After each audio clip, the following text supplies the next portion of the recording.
அனைவருக்கும் வணக்கம். Welcome to KRR kitchen. இன்னைக்கு நம்ம கிச்சன்ல நல்ல ஒரு அருமையான லஞ்ச் காம்போ தான் பார்க்க போறோம். இன்னைக்கு லஞ்ச் காம்போல நம்ம கொண்டக்கடலை காரக்குழம்பு எப்படி செய்யறதுன்னு தான் பார்க்க போறோம். இந்த கொண்டக்கடலை காரக்குழம்புல பார்த்தீங்கன்னா முருங்கைக்காய், மாங்காய், உருளைக்கிழங்கு, கத்திரிக்காய் எல்லா வெஜிடபிளும் போட்டு கொண்டக்கடலையும் போட்டு செய்யும் போது ரொம்ப அருமையா இருக்குங்க. எப்படி செய்யறதுன்னு பார்ப்போம். இதுக்கு சைடிஷாக பார்த்தீங்கன்னா கேரட் பொரியல், அப்புறம் கீரை பொரியல் செய்ய போகிறேன். இந்த கேரட் பொரியல் பார்த்தீங்கன்னா நிறம் மாறாமல் எப்படி செய்கிறதுன்னு பார்க்க போகிறோம். முருங்கைக்கீரை பொரியல் பார்த்தீங்கன்னா கசப்பே இல்லாமல் எப்படி செய்கிறதுன்னு டிப்ஸோடு ஷேர் பண்ணியிருக்க வீடியோ ஃபுல்லாக பார்த்து தெரிஞ்சுக்குங்க. இப்போ வாங்க இந்த லஞ்சு காம்போ ரெசிபி எப்படி செய்கிறதுன்னு பார்ப்போம். அதுக்கு முன்னாடி நம்ம சேனலை இப்போ தான் ஃபஸ்ட் டைம் பார்க்குறீங்கன்னா சப்ஸ்கிரைப் பண்ணி வச்சுக்கோங்க. கூடவே பெல் சிம்பிள் ப்ரெஸ் பண்ணி ஆளுங்கிற ஆப்ஷனையும் ப்ரெஸ் பண்ணி வச்சுக்கோங்க. அப்போ தான் நான் போடுற வீடியோஸ் எல்லாம் உங்களுக்கு தொடர்ந்து நோட்டிஃபிகேஷனில் உடனுக்குடனே கிடச்சிட்டு இருக்கும். இப்போ வாங்க இன்னைக்கான லஞ்சு காம்போ என்னங்கிறத பார்த்துடலாம்.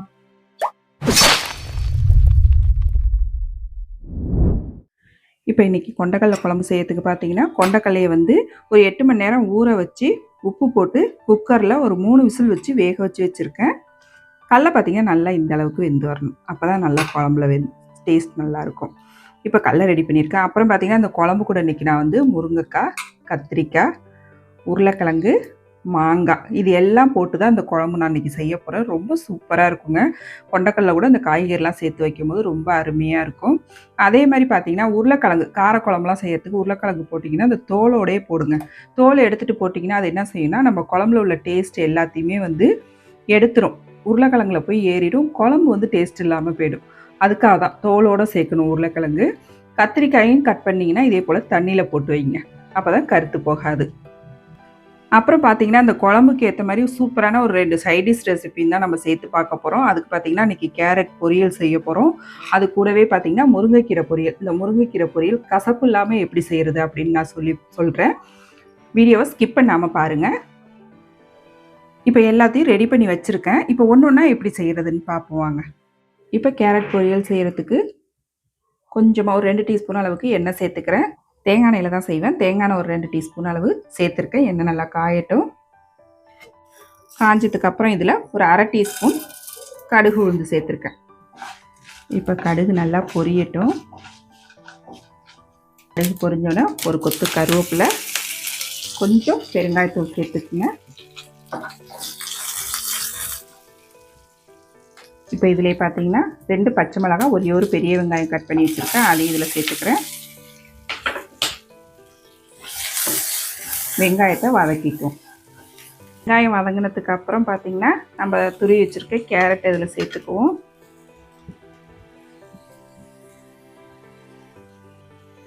இப்போ கேரட் சேர்த்ததுக்கப்புறம் இதுக்கு தேவையான அளவு உப்பு கேரட்டுக்கு அதிகமாக தேவைப்படாது, அதனால் பார்த்து கம்மியான அளவே சேர்த்துக்குங்க.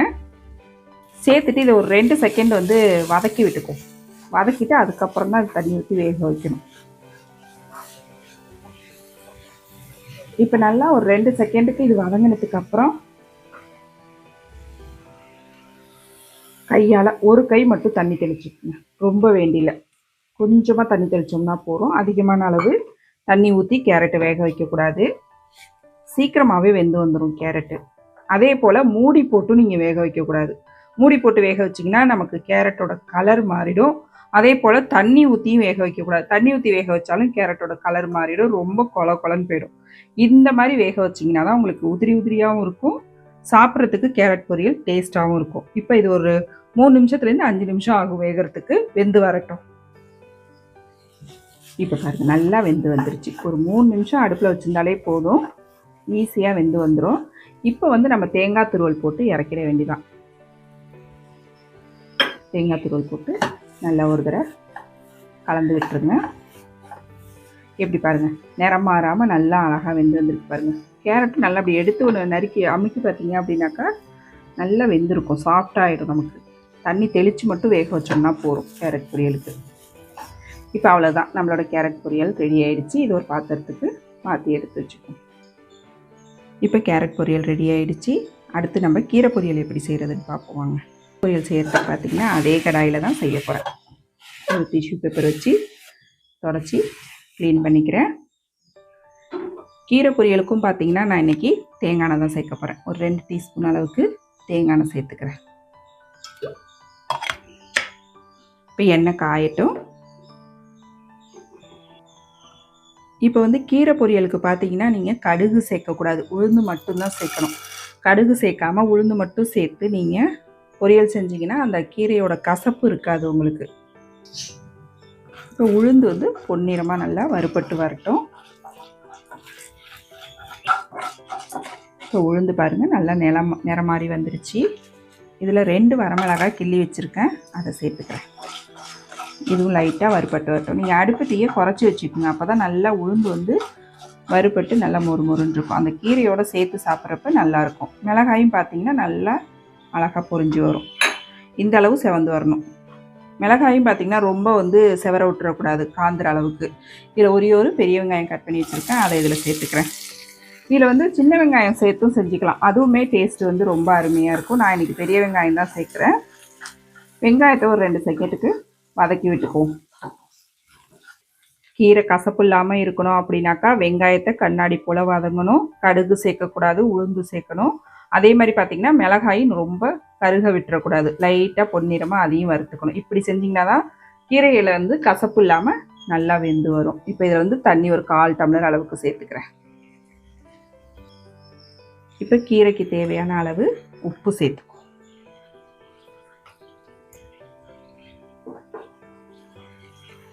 நல்லா கலந்து விட்டுருங்க. தண்ணி கொதி வந்ததுக்கு அப்புறம் நீங்கள் கீரையை அள்ளி வைக்கணும். கீரையும் பார்த்தீங்கன்னா நல்லா அலசி எடுத்து வச்சுருக்கேன், அலசிட்டு செய்யலாம் கீரை. இப்போ தண்ணி நல்லா கொதி வந்துருச்சு, கீரையை அள்ளி வச்சுக்கிறேன்.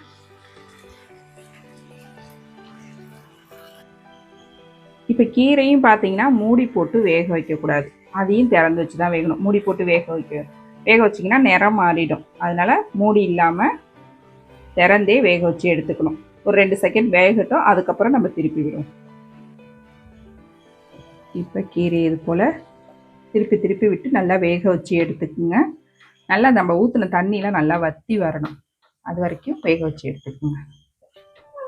நல்லா வெந்து வரட்டும். இப்போ பாருங்கள், நம்ம ஊற்றின தண்ணியெலாம் வற்றி கீரையும் நல்லா வெந்து வந்துருச்சு. கீரையை ரொம்ப நாளையும் நம்ம வேக விடக்கூடாது. இப்போ கடைசியாக அதில் தேங்காய் துருவல் போட்டு ஒரு 2 செகண்ட் கலந்துட்டு இறக்கிட வேண்டியதுதான். அவ்வளோதான், ரொம்ப அருமையாக சூப்பராக முருங்கைக்கீரை பொரியலும் ரெடி ஆயிடுச்சு. நான் இன்றைக்கி சொன்னது மாதிரி ட்ரை பண்ணி பாருங்கள், கசப்பு இல்லாமல் ரொம்ப அருமையாக இருக்கும் இந்த கீரை பொரியல். அதே போல் பார்த்திங்கன்னா இந்த காரக்குழம்புக்கு வத்த குழம்புக்கெலாம் இந்த கீரை பொரியல் வச்சு சாப்பிட்றப்ப ரொம்ப அருமையாக இருக்கும். முருங்கைக்கீரை பொரியல் தான் செய்யணும்னு கிடையாது, முளைக்கீரை பொரியல் வச்சுக்கலாம். ஏதாவது ஒரு கீரை பொரியல் வச்சு சாப்பிட்டோம்னா ரொம்ப அருமையாக இருக்கும். அவ்வளோதான், கீரை பொரியல் ரெடி ஆகிடுச்சு. இப்போ இது ஒரு பாத்திரத்துக்கு மாற்றிக்கிறேன். இப்போ அவ்வளோதான், கீரை பொரியல் ரெடி ஆகிடுச்சு. அடுத்து குழம்பு எப்படி செய்கிறதுன்னு பார்ப்போம். இப்போ குழம்பு செய்யறதுக்கு அடுப்பில் கடாய் வச்சுருக்கேன். இதில் வந்து ஒரு 3 டீஸ்பூன் அளவுக்கு நல்லெண்ணெய் சேர்த்துக்குங்க. காரக்குழம்பு, மீன் குழம்பு இதெல்லாம் வந்து நல்லெண்ணெயில் செய்யும் போது ரொம்ப அருமையாக இருக்கும். இப்போ எண்ணெய் காஞ்சோன்னே இதில் ஒரு 1/4 டீஸ்பூன் அளவுக்கு வெந்தயம் சேர்த்துக்கிறேன். அதுக்கப்புறம் பார்த்தீங்கன்னா இதில் வந்து நான் இன்றைக்கி தாளிப்பு வடகம் சேர்த்து தான் குழம்பு தாளிக்க போகிறேன். உங்கள்கிட்ட இல்லை அப்படின்னாக்கா நீங்கள் இதில் கடுகு கொஞ்சம், ஜீரகம் கொஞ்சம் சேர்த்துக்கலாம் இந்த வெந்தயத்தோட. இப்போ தாளிப்பு வடகம் கொஞ்சம் சேர்த்துக்கிறேன். இந்த ரெசிபி வந்து பார்த்திங்கன்னா நான் ஏற்கனவே வீடியோ போட்டிருக்கேன், தாளிப்பு வடகம் எப்படி செய்கிறதுன்னு. அதோட லிங்க் உங்களுக்கு நான் டிஸ்கிரிப்ஷனில் கொடுக்குறேன், தேவைப்படுறவங்க செக் பண்ணிக்கோங்க. இப்போ வடகம் நல்லா பொரிஞ்சு செவந்து வரணும், நல்லா பொன்னிறமாக பொரிஞ்சு வரணும். அப்போ தான் குழம்பு வந்து நல்லா வாடையாக இருக்கும். பொரியட்டும் நல்லா. இப்போ நல்லா இந்த அளவுக்கு நிறம் மாறணும். இப்போ இதில் வந்து பார்த்திங்கன்னா ஒரு கொத்து கருவேப்பிலை சேர்த்துக்கிறேன், கொஞ்சமாக பெருங்காயத்தூள் சேர்த்துக்கிறேன். இப்போ இதில் பார்த்திங்கன்னா ஒரு 15 சின்ன வெங்காயம் வச்சுருக்கேன், அதையும் இதில் சேர்த்துக்கிறேன். ஒரு 10 பூண்டு பல் வச்சுருக்கேன். இப்போ வெங்காயம் பூண்டு வந்து பார்த்திங்கன்னா நல்லா வதங்கி வரணும், வதங்கட்டும். வெங்காயம் பூண்டு பார்த்திங்கன்னா இந்த அளவுக்கு நல்லா வதங்கி வரணும். இதிலே பார்த்திங்கன்னா ஒரு பெரிய தக்காளி பழம் அரைச்சி வச்சுருக்கேன், அதை இதில் சேர்த்துக்கிறேன். இப்போ நல்லா வதக்கிக்கணும். தக்காளி வந்து வதங்கி நல்லா எண்ணெய் பிரிஞ்சு வரும், அது வரைக்கும் நல்லா வதக்கி எடுத்துக்கணும். அப்போ தான் தக்காளியோட பச்சை வாடையெல்லாம் போய் நல்லாயிருக்கும். இப்போ தக்காளி பார்த்திங்கன்னா நல்லா இந்த அளவுக்கு வதங்கி வரணும். இப்போ வந்து நம்ம மசாலா தூள் சேர்த்துக்குவோம். குழம்பு மிளகாத்தூள் ஒரு 3 டீஸ்பூன் அளவுக்கு சேர்த்துக்கிறேன்.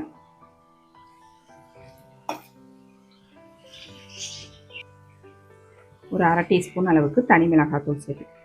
1/2 டீஸ்பூன் அளவுக்கு ஜீரகத்தூள் சேர்த்துக்கிறேன். அப்புறம் ஒரு 1/4 டீஸ்பூன் அளவுக்கு மஞ்சள்தூள். இப்போ மசாலாவை ஒரு 2 செகண்டுக்கு வதக்கி விட்டுரும். இப்போ இந்த மசாலா கூட பார்த்தீங்கன்னா அந்த கத்திரிக்காயும் வதக்கிட்டு குழம்பு வைக்கணும். கத்திரிக்காய் வதக்கிட்டு செய்யும் போது தான் நல்லாயிருக்கும். இன்னொன்று வந்து குழஞ்சி போகாது, கத்திரிக்காய் நல்லா வெந்து வரும் உங்களுக்கு. ஒரு 2 செகண்டுக்கு இந்த மசாலா கூடயே வதக்கிக்கிங்க. அடுப்பு தீயை குறைச்சி வச்சுக்கோங்க. இப்போ வதங்கட்டும். இப்போ இது கூடயே பார்த்தீங்கன்னா மித்த காய்கறியும் சேர்த்துக்கும். மாங்காயை தவிர பாக்கி எல்லாத்தையும் சேர்த்துக்கலாம். நம்ம உருளைக்கிழங்கு, முருங்கைக்காய், அப்புறம் நம்ம வேக வச்சு வச்சுருக்க கொண்டக்கடலை,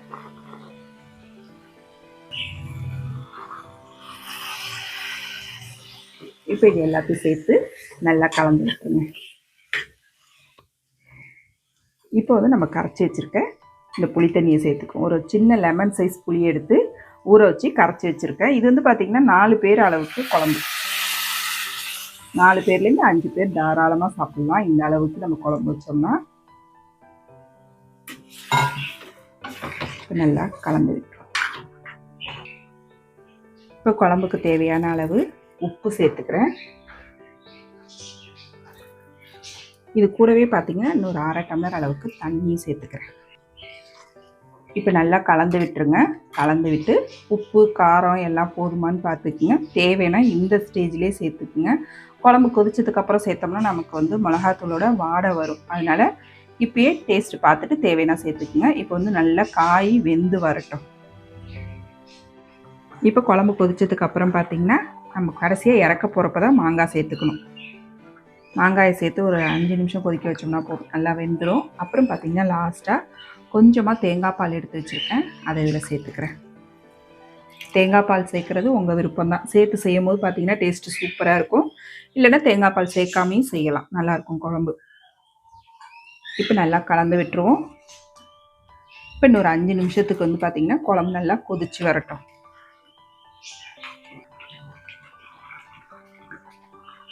இப்போ குழம்பு கொதிச்சிருச்சு, அடுப்பு ஆஃப் பண்ணிட்டேங்க. மாங்காய் எல்லாமே நல்லா வெந்து வந்துருச்சு. முருங்கைக்காய், உருளைக்கிழங்கு, மாங்காய் எல்லாமே நல்லா வெந்து வந்துருச்சு. குழம்பும் பார்த்திங்கன்னா இந்த பக்குவத்துக்கு இருக்கணும், அப்போ தான் நல்லாயிருக்கும். ஆறுனுச்சு அப்படின்னா கொஞ்சம் திக்காகும் குழம்பு, அதனால் இந்த பக்குவத்துக்கு எடுத்துக்கங்க. அவ்வளோதான் நம்மளோட கார குழம்பு. பாருங்கள், ரொம்ப சூப்பராக அருமையாக ரெடி ஆகிடுச்சு. நீங்களும் இதே போல் ஒரு தடவை ட்ரை பண்ணி பாருங்கள். நல்ல சூடான சாதம், கேரட் பொரியல், அப்புறம் முருங்கைக்கீரை பொரியல். இது கூடவே பார்த்தீங்கன்னா மாம்பழமும் வச்சுருக்கேன். இப்போ அப்புறம் பார்த்தீங்கன்னா நம்மளோட அருமையான கொண்டக்கடலை காரக்குழம்பு. ரொம்ப சூப்பரான காம்போங்க. டேஸ்ட்டு ரொம்ப அருமையாக இருக்கும். நீங்களும் இந்த காம்போ ரெசிப்பியை நான் இன்றைக்கி சொன்னது போல் டிப்ஸ் எல்லாத்தையும் ஃபாலோ பண்ணி ட்ரை பண்ணி பாருங்கள். ரொம்ப அருமையாக இருக்கும் இந்த சாப்பாடு. செஞ்சு பார்த்துட்டு எப்படி இருக்குன்னு எனக்கு கமெண்ட் பண்ணுங்கள். என்னோட இந்த ரெசிபி பிடிச்சிருந்ததுன்னா லைக் பண்ணுங்கள், ஷேர் பண்ணுங்கள். மறக்காமல் நம்ம KRR கிச்சனை சப்ஸ்கிரைப் பண்ணி வச்சுக்கோங்க. நாளைக்கு வேறொரு ரெசிபியோடு சந்திப்போம். தேங்க்ஸ் ஃபார் வாட்சிங்.